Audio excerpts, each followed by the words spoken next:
the latest. Thank you for your love and support. I appreciate you all. The time to wait is over. The African is pushing hard and fighting back. Enough of slavery, enough of having masters. This is the time that the African is taking control over the resources, because people made the African to believe that there is nothing that we can do, and now the African is fighting against that narrative and reclaiming everything on our soil, because we now believe that we are capable of doing it and we are not less to any other person. Are all in all the saviors, the protectors, the unifiers, the messiahs, are kings of kings, the most loud. Captain Ibrahim TRAORÉ, Abdurrahmane Chiani, Assimi Goïta are two generals are having their second summit meeting in Bamako, the Confederation of the Sahel States. And according to Captain Ibrahim TRAORÉ, we'll continue to fight and we will defeat them. According to him, the black winter is here. We heard of the black albino and now it is the black winter. But he said we don't have to ask him, and that the black winter is going to emerge from West Africa, and this will unite all Africans. According to him, it's sometimes painful that some of us are still sleeping because a lot of us are still not awoken. But according to him, we'll fight to make sure we drive the wolf away, and we will use his skin as a coat to cover ourselves because we want to protect ourselves from the cold. Bamako. For the second session of the College of Heads of State of the Sahel Confederation, I would also like to pay strong tribute to our brave combat forces who are carrying out colossal work on the ground, enabling us today to gather here and unite on behalf of our populations. I must once again apologize to anyone who might be offended by my words, because I will not mince my words. We will again confront the words that mimic Africa.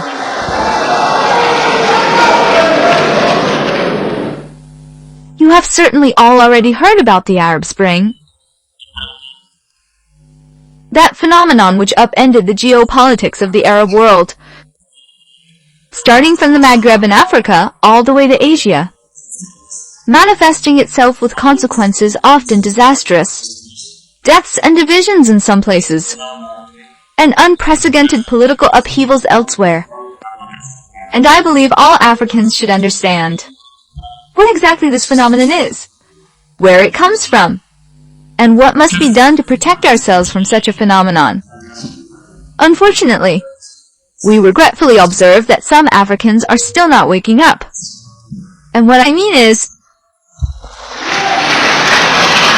my own thinking, my analysis, is that something is coming toward West Africa, which I have called the Black Winter. The Black Winter is coming.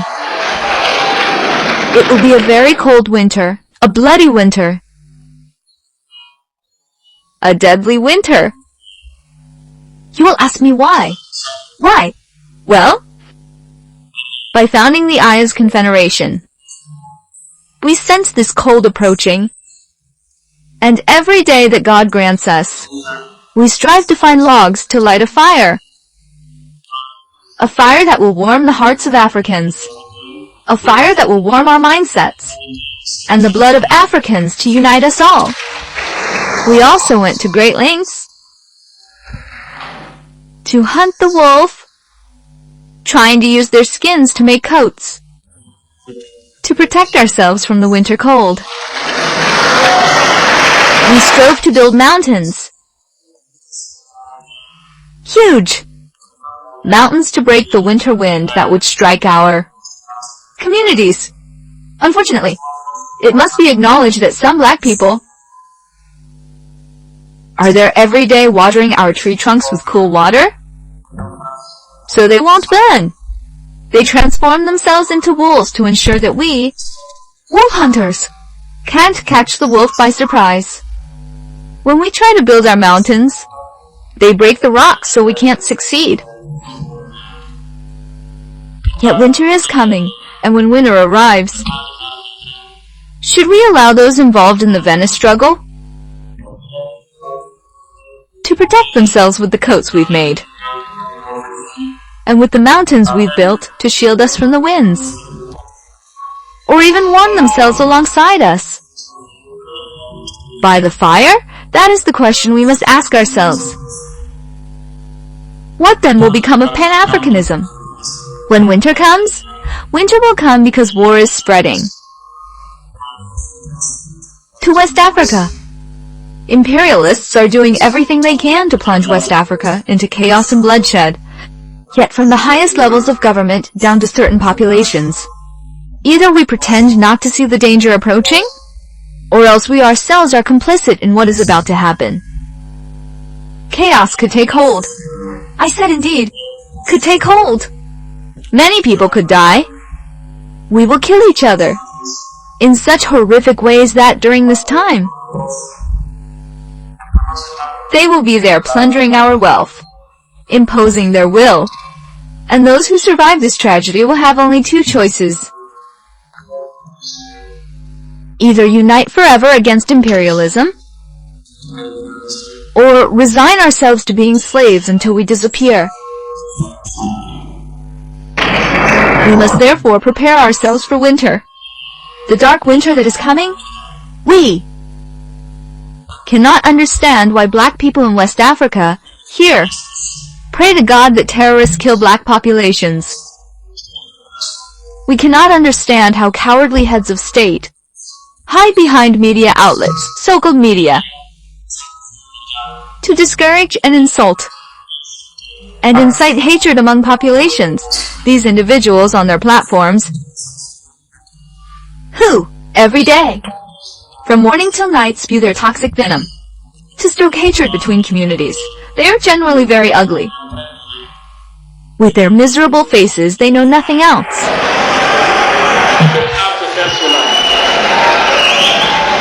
Look at them closely. There they are, with wild Drosophila eyes, every day, spitting venom. They seek to divide communities. On social media, they are there, and they are numerous. Why do we, black people, seek to cultivate hatred among ourselves, and, hypocritically, we call each other brothers? We must be able to tell each other the truth in the harshest terms, even if it offends. We'll apologize later, but we must wake up. Why is it that black people are like this? Why can't we see the danger coming, unite, and protect ourselves? Why must our own behaviors lead us to confront these dangers and risks that could decimate us? But others have closed their ears. They pretend not to hear atrocious politics. Some peoples revel in colonization. They love this domination. They barely refrain from calling out to imperialists. Come colonize us. We love being your slaves. We often ask ourselves questions when we see the reactions. These brainless pseudo-intellectuals, who are there all day long to engage in debates with utter indignity, with complete dishonesty, as if we don't see the reality of the examples presented to us. There are plenty of examples. When democracy does certain things contrary to the very rules it has set, it turns a blind eye to them. But they are quick to call us young or decorative. But be sure of one thing. We are united and will remain united. And we must open our eyes. The ace will evolve. Not everything is necessarily red. Not everything moves at the pace we wish, but we are moving forward calmly, and we will reach our goal. And when winter comes,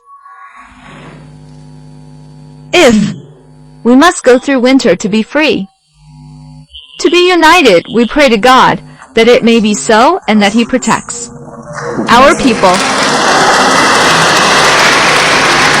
Otherwise, rest assured, the ayahs will prevail, the ayahs will grow. Stay calm because we trust our people.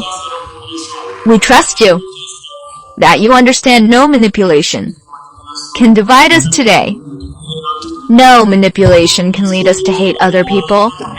No manipulation should lead us to respond in a physically violent way against those individuals who have absolutely understood nothing. Stay calm. Do not respond physically. We will respond through communication until they themselves change their mode of action. And we will also respond according to their mode of action. Stay calm. God will protect the eyes. God protects you all the people of the ayahs. God accompanies you all in your goals. And God, who is so just, fights for those who fight. We are fighting. We are a resilient people. The most resilient in the sub-region. No one would have believed that you can endure what you are going through. We will defeat terrorism. We will grow and we will assert ourselves. We will take our place in the concert of nations. May God bless the A's. May God bless our people. Resilient and resistant. May God unite us even more. The homeland or death. Or life.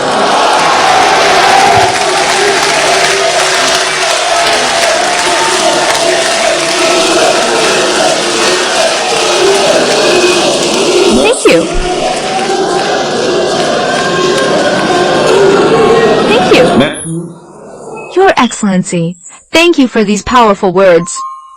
You reminded us that the future of the Sahel is built by its sons and daughters. As Africans, this is a beautiful day. We need to understand that what is happening in Mali, Niger, and Burkina Faso isn't only for the people in these three countries. This is a force that is coming to unite all Africans. We need to come together as one people and we need to fight. As he said, we need to drive away the wolf because we have to thrive. And if we want to thrive, we need to chase away the wolf. It's the wolf that is making sure the African do not progress. They have succeeded in making sure they get in barriers to make sure you, the African, do not get to your destination. Our brothers and sisters who are still sleeping, this is the time for you to wake up. You need to start believing in you, the African. We need to understand that what they are doing is not to offend anybody. It is for us to have our freedom. The African must be free and we need to come together. According to him, it's going to be bloody winter. It's going to come with a lot of things and you, the African, must be prepared to fight, because what we are looking for wouldn't be given to us on a silver platter. It isn't about praying for it to come. It will never come because we have prayed for centuries and we haven't seen any change. Like he said, the Arab geopolitical wars is causing a lot in Africa. These people succeeded in using a lot of things to divide us as Africans.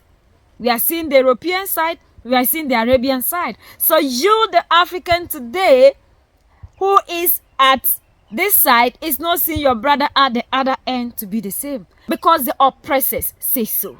And we are not seeing that these things are used to divide you and I. We need to look beyond these things that they have created. We need to start walking the path of unity. We need to see ourselves as one. We can only successfully chase away the wolf when we unite as a people. We have risen, and there is nothing that is going to stop us. Nothing from anywhere that will stop the African. You need to understand that there is some power in you, and for that matter, you don't have to allow yourself to be inferior or to be treated as such. Why should you, the African, start seeing yourself to be less compared to other people? The time is now for you and I to fight for that which is rightful ours. To fight for our freedom, to fight for our liberty, and to fight for everything that is of the African. We are humans, and the kind of treatment that we receive when we move outside or when people meet us outside of our color, we need to stop that kind of treatment we receive. And that will only depend on you and I, our readiness to fight. We need to emancipate ourselves. Like he said, a lot of us are still not awoken. And this is the time, no matter how deep you are asleep, you need to wake up. You need to join for us to fight for our liberation. We are the only ones that can set ourselves free. United we stand, divided we fall. And united we keep standing forever and ever. The greatest enemy of the African is mental slavery. So let's decolonize ourselves from mental slavery. Let's keep sharing to educate our brothers and sisters. Together we make African great for ourselves and the next generations that are going to come. So that's the latest around the world in Africa, West Africa, and in Burkina Faso.